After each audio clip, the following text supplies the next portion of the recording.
Hello students, now we will do the rest of the questions of exercise 5C.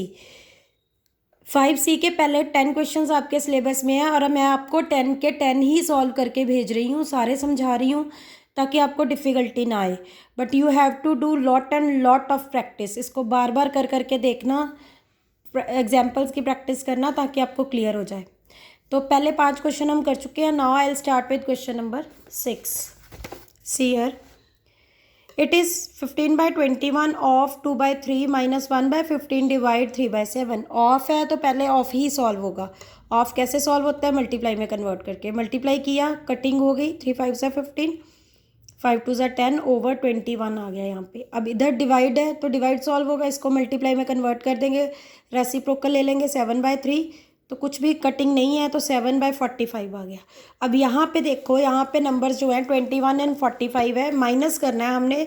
Plus minus करने के लिए हमें LCM लेना पड़ता है. तो I have taken LCM here. See 21 and 45 का एलसीएम लेना है. 3 7 सा 21. मैंने बोला था एक ही टेबल पे 2 नंबर कम से कम डिवाइड होने चाहिए.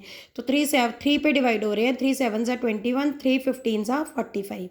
अब इसके बाद 7 प्राइम नंबर है. 7 के टेबल पे 15 आ नहीं रहा तो आगे डिवाइड नहीं हो रहा.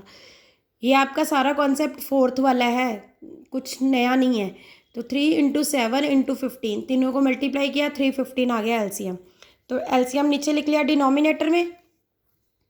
अब देखो, अब एलसीएम बाकी वैसे ही करना है कि 21 और 315 को डिवाइड करोगे, जो आंसर आएगा ऊपर मल्टीप्लाई करोगे. इसको सॉल्व करके 15 आएगा. 15 को ऊपर मल्टीप्लाई किया. ऐसे ही इधर डिवाइड किया, 7 आया. 7 को ऊपर मल्टीप्लाई किया तो 49 आ गया. दोनों को माइनस कर दिया, ये आ गया 101. It is proper fraction. Denominator बड़ा है, न्यूमरेटर छोटा है, तो ये आगे सॉल्व नहीं होगा. Now coming to the next question 7. C plus में अभी कुछ नहीं करना. सबसे पहले हमने डिवाइड को सॉल्व करना और ये 2 डिविजन्स है अपने पास, तो हम लास्ट वाली डिवीजन पहले सॉल्व करेंगे. ठीक है जी. सारा इम्प्रॉपर में कन्वर्ट कर दिया. इम्प्रॉपर में कन्वर्ट करके हम यहाँ पे रेसिप्रोकल लेंगे. 4 by 3 का 3 by 4 आ गया तो कटिंग हो गई. कटिंग की 5 आ गया. 39 अपॉन 4 5 सा 20. ये दोनों स्टेटमेंट्स एज इट इज़ चलती आ रही हैं. अब पीछे वाले सॉल्व कर लिए डिवीजन. उसके बाद सेकंड डिवीजन जो मिली हुई है उसको भी सॉल्व करेंगे. कैसे? मल्टीप्लाई में कन्वर्ट किया, इसका रेसिप्रोकल ले लिया. रेसिप्रोकल लिया तो कटिंग पॉसिबल होगी. 13 3 सा 39, 16 और 24 के टेबल पे 4 4 सा 16, 4 5 सा 20, 5 1 सा 5, नीचे 4 3 सा 12. ये आप खुद करके देखोगे ज़्यादा क्लियर होगा. मैं सारे क्वेश्चंस आपको एक बार ऑरल बता रही हूँ, बट आप जब तक खुद नहीं करोगे आपको क्लियर नहीं होगा. Solve it yourself.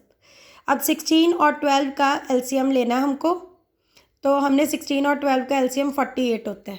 मैंने यहाँ किया नहीं हुआ. Let me show you once again.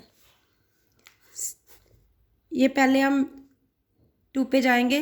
2 8 सा 16, 6 सा 12. हमने प्राइम नंबर्स लेने होते हैं, 4th में आपको बताया था. अब ये नहीं जाए डिवाइड हो रहा कहीं भी. 2 multiply 2 multiply 4 multiply 3, it is 48. ऐसे आया एलसीएम. This is LCM.